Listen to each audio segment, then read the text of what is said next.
Hello everybody. Welcome to my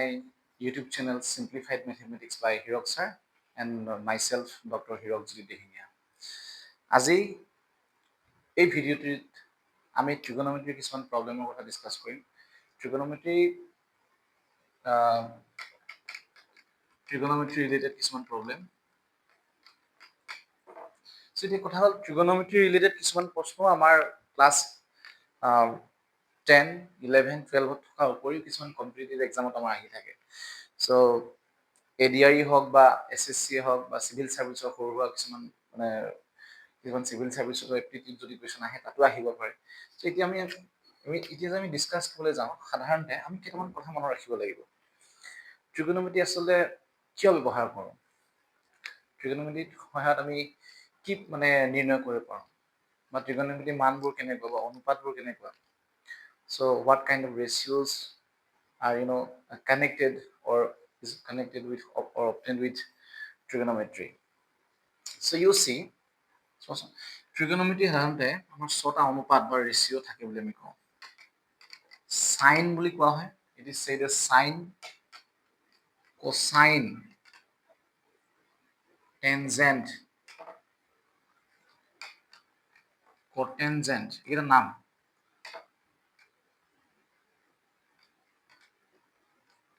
cosecant and secant, SECANT, secant, যাক আমি sign বুলি লিখো, SIN সাইন। এইটো কসাইনটো কস বুলি লিখো, ঠিক আছে। টেনজেন্টটো টেন বুলি লিখো, কটেনজেন্টটো কট বুলি লিখো, কসেকেন্টটো কসেক বুলি লিখো, আৰু সেকেন্ডটো সেক বুলি লিখো। এতিয়া কথা হ'ল, যিকোনো এটা সমকোণী ত্ৰিভুজ, ৰাইট এংগল ট্ৰাইংগল, যদি সমকোণ হয়তো 90 ডিগ্ৰী হ'ব লাগিব। আমি ধৰি লৈছো এটা ত্ৰিভুজ আছে ABC, ঠিক আছে। যেটো এই সি কোণত আমি আগে থিতা বুলি কনসিডাৰ কৰিছো, ধৰি লৈছো থিতা মানে যিকোনো মান হ'ব পাৰে। 0 ডিগ্ৰী হ'ব পাৰে, 30 ডিগ্ৰী হ'ব পাৰে, 45 ডিগ্ৰী হ'ব পাৰে, 60 ডিগ্ৰী হ'ব পাৰে, 90 ডিগ্ৰী এনেকুৱা হ'ব পাৰে। ইয়াৰ ভিতৰতো বেলেগ বেলেগ হ'ব পাৰে, কিন্তু এইকেইটা আমি লোৱা কাৰণটো হ'ল এইকেইটা যিকেইটা 0 ডিগ্ৰী, 30 ডিগ্ৰী, 45 ডিগ্ৰী, 60 ডিগ্ৰী, ইয়াতে কিছুমান নিৰ্দিষ্ট কিছুমান মান পোৱা যায়, ঠিক আছে। তো এতিয়া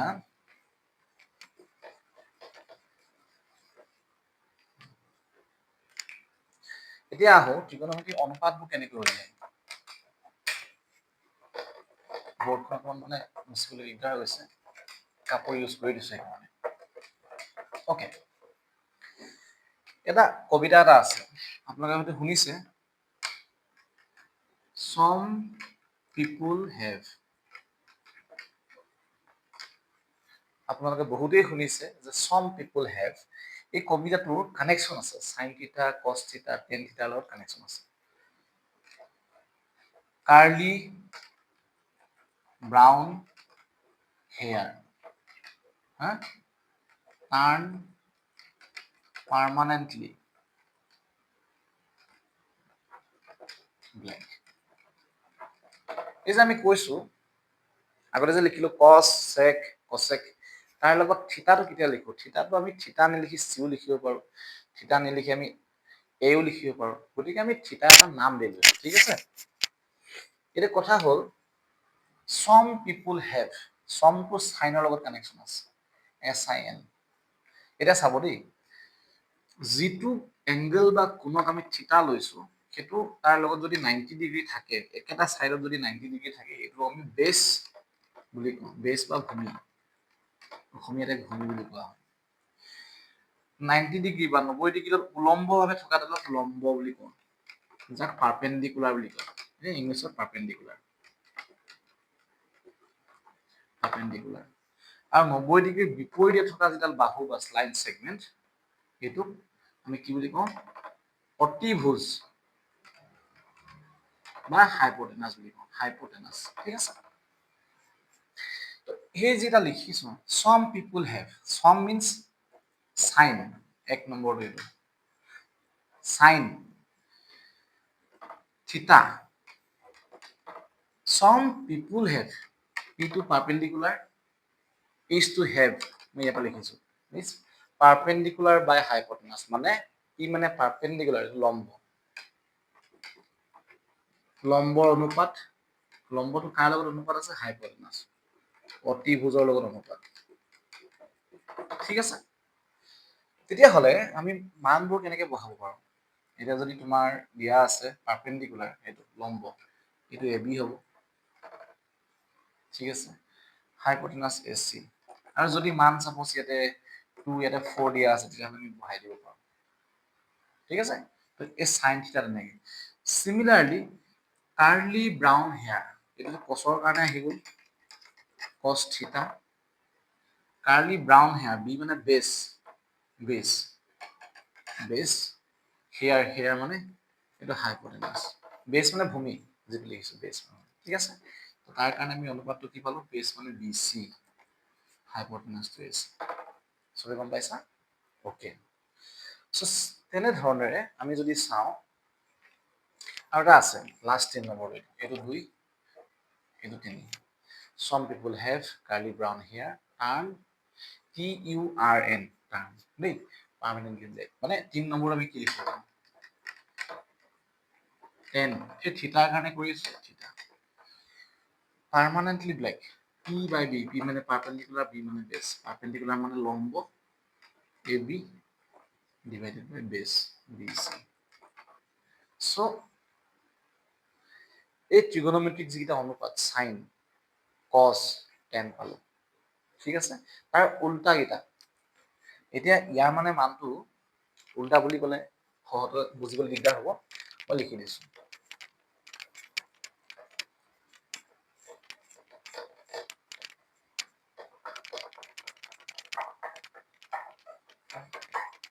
ওকে sin থিটা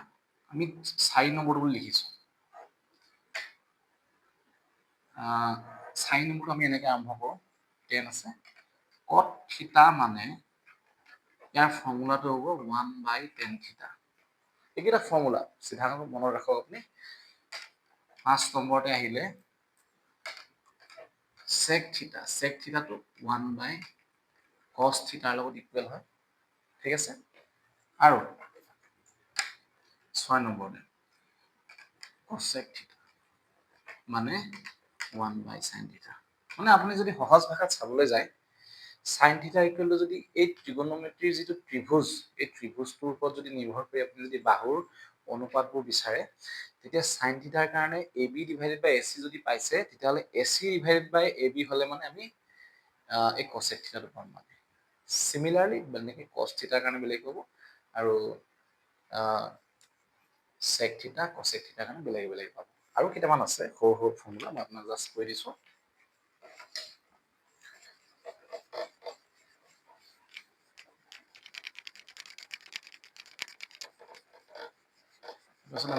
মহাইবলৈ বৰ বেছি সময় লাগিছে ওকে এটা আৰু এটা ফৰ্মুলা আছে দুটামান সৰু 7 নম্বৰ বুলি মই লিখিলো tan থিটা যাৰ মানটো sin থিটা ডিভাইডেড বাই আমি cos থিটা বুলি লিখো হ'ব আৰু এটা খুব জনবহুলভাৱে ব্যৱহৃত হৈ থাকে ধৰি লওক বহুতে পাই আছে cos স্কয়াৰ থিটা প্লাস sin স্কয়াৰ থিটা ইকুয়ালস টু 1 এটো খুব বেছি ব্যৱহৃত এটা ট্ৰিগোনোমেট্ৰিক ফৰ্মুলা ওকে এতিয়া আমি এটা নেক্সট এটা ভিডিঅত আমি ট্ৰিগোনোমেট্ৰিক মানে ভ্যালুবোৰৰ কথা আমি ডিসকাস কৰিম টেবুল যিখন থাকিব sin মানে sin 0 ডিগ্ৰী 0 হয় cos 0 ডিগ্ৰী 1 আমি বেলেগ এটা ভিডিঅ ডিসকাস কৰিম সো এই ভিডিঅটোত আমি এটা সৰু কোৱেশ্চন এটা লৈছো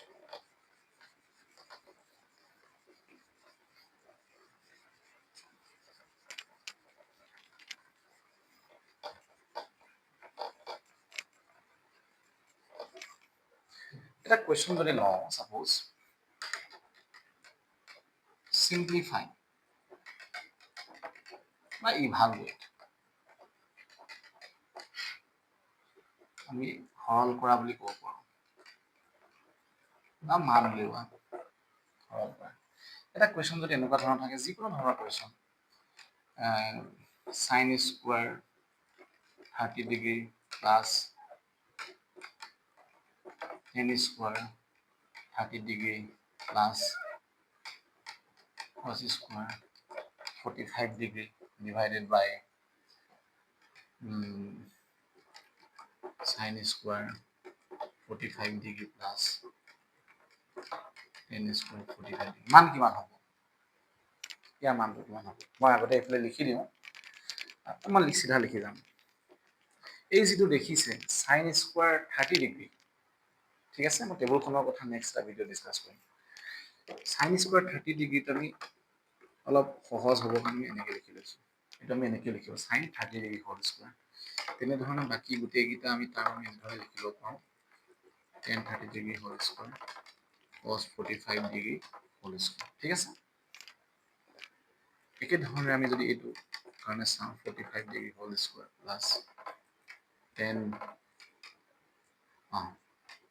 45 ডিগ্ৰী হোল স্কোৱাৰ লিখিব পাৰোঁ ডেফিনেটলি লিখিব পাৰোঁ অ'কে এতিয়া কথাটো হ'ল মই আকৌ এবাৰ কৈছোঁ যে এইটো ভিডিঅ'ত আমি ডাইৰেক্ট সাইনৰ মানবোৰ আমি ভেলু বহাম কিন্তু নেক্সট এটা ভিডিঅ' বনাম তাত আমি ট্ৰিগনমেট্ৰিক টেবুলখনৰ কথা ডিছকাছ কৰিম এতিয়া sin 30 ডিগ্ৰী মই ভেলুটো গম পাওঁ যিটো 1/2 হ'ব বহাই দিছোঁ 1/2 দেই এইটো কি হ'ব tan 30 ডিগ্ৰী মানে 1/√3 স্কোৱাৰটো স্কোৱাৰ ভাগে আছে cos 45 মানে 1/√2 এইবোৰ মানবোৰ এনেকুৱা ধৰণৰ sin 45 ডিগ্ৰী cos 45 ডিগ্ৰী মানবোৰ দুটাই চেমে হয় 1/√2 প্লাছ tan 45 মানে 1 আমি বহাই দিলোঁ হ'ব অ'কে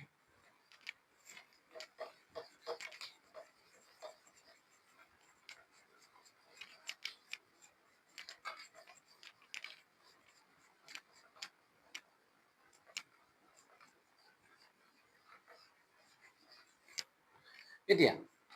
এইফালে ওলাই আহিছোঁ এইফালে কৰি দিছোঁ দেই মই কি কৰোঁ 1/2 হোল স্কোৱাৰ 1 স্কোৱাৰ আৰু 4 স্কোৱাৰ মানে 2 স্কোৱাৰ 4 হ'ব প্লাছ 1 স্কোৱাৰ √3 স্কোৱাৰ 1 স্কোৱাৰটো 1 হ'ব এইটো কি হ'ব যিকোনো নাম্বাৰ দুটা যদি এনেকুৱা মাল্টিপ্লাই কৰা হয় স্কোৱাৰ ৰুট অফ 3 মানে কি হ'ল square root of 3 into square root of 3 মানে 3 পোৱা যায় কেনেকৈ 3 পোৱা যায় এই ধৰণৰ ভেলু আমি এটা বেলেগ ভিডিঅ' ডিছকাছ কৰিম এতিয়া মই এইটো লিখি দিছোঁ যে যিকোনো ধৰণৰ স্কোৱাৰ ৰুট থকা সংখ্যা যদি দুবাৰ পূৰণ কৰা হয় আমি চেম নম্বৰ পাওঁ এইটো খুব সৰল কথা এইটো মানে একচুৱেলি কথাটো এনেকুৱা ধৰণৰ স্কোৱাৰ ৰুট যদি আছে ইয়াৰ অৰ্থটো এইটো যে 3ৰ ওপৰত 1/2 এটা আছে এইটো এই স্কোৱাৰ ৰুটৰ মানটো 1/2 তাৰ ওপৰত আকৌ এটা আছে নহয় স্কোৱাৰ এটা আছে এতিয়া চাব এটা ফৰ্মুলা আছে a power m power n পাৱাৰবোৰ যদি ওপৰত থাকে ওপৰ পাৱাৰবোৰ পূৰণ হৈ যায় এইটো যদি এনেধৰণে কৰি দিয়া যায় এইটো এনেকুৱা হ'ব a power m power n তেতিয়া a to the power m into n এইটো কেনচেল আউট কৰিলোঁ 3 পাৱাৰ 1 মানে 3 হ'ল নাই সেইটো কথা চেম ধৰণৰ যিটো স্কোৱাৰ ৰুটৰ সংখ্যা থাকে দুবাৰ পূৰণ যেতিয়া কৰা যায় আমি সেই সংখ্যাটোকে পাওঁ সেইকাৰণে এইবোৰ বস্তু মই দীঘলীয়া কৰা নাছিলোঁ আমি কৈয়ে দিওঁ একেবাৰতে অ'কে চ' এতিয়া আমি কুৱেশ্যনটো শেষ কৰিব লাগে এতিয়া দেখিছোঁ যে স্কোৱাৰ ৰুট আছে 3 হ'ব প্লাছ তেনে ক্ষেত্ৰত এইটো square root of 2 whole square আছে তেতিয়াহ'লে এইটো 1/2 এটা আহিব এইটো কিমান হ'ব এইটো ধৰি লওক 1/2 হ'ব প্লাছ এইটো 1 হ'ব এইখিনি আমি কেৱল অলপ সৰল কৰি দিলে অংকটো আমি আনচাৰ পাই যাম এতিয়া কি পাব এইবোৰ আপুনি এলচিএম লওক 12 এলচিএম 12 হ'ব এইটো আপুনি পালে 3 ইয়াৰ পৰা 4 ইয়াৰ পৰা 6 এইটো আপুনি পালে 3/2 এইটো ইয়াৰ পৰা 3 এলচিএম ল'ব দেই এই দুইটাৰ পৰা এলচিএম মানে লসাগু এই লসাগুটো জানে বুলি ধৰি লৈছোঁ তেতিয়াহ'লে 10 13 13 ডিভাইডেড বাই 12 3 ডিভাইডেড বাই 2 এইটো আকৌ কি হ'ব এইটো তেনেহ'লে এইটো উল্টা হৈ যাব নাই ওপৰতো লিখিলে মানে এনেকুৱা ধৰণৰ এইবোৰ প্ৰকৃত অপ্ৰকৃত ভগ্নাংকৰ কথা যেতিয়া আহিব বা দুটা ভগ্নাংক হৰণ এইটো আমি এটা বেলেগ ভিডিঅ' ডিছকাছ কৰিম সদায় এনেকুৱাটো মনত ৰাখিব দুটা ভিডিঅ'ত মানে এটা যদি ওপৰত যদি লব আৰু হৰণ নিউমেৰেটৰ ডিনমিনেটৰ যদি থাকে ওপৰৰ পাৰ্টটো একেই থাকিব তলৰ পাৰ্টটো মাল্টিপ্লাই কৰিলে উল্টা হৈ যাব সেইটোৱে কথা চ' এতিয়া কি দেখিব 6 ইট মিনছ 12 ডিভাইডেড বাই 18 চ' এই যিটো কুৱেশ্যন দিয়া হৈছে ইয়াৰ মানটো 12 ডিভাইডেড বাই 18 হ'ব অ'কে ঠিক আছে পুনৰবাৰ আপোনালোকক ধন্যবাদ দিছোঁ আৰু যিসকলে ভিডিঅ'টো প্ৰথমবাৰ চাইছে মোৰ চেনেলটো ছাবস্ক্ৰাইব কৰিব চিম্পলিফাইড মেথমেটিক্স বাই হিৰক ছাৰ আৰু সকলোকে ধন্যবাদ দিছোঁ আৰু আপোনালোকৰ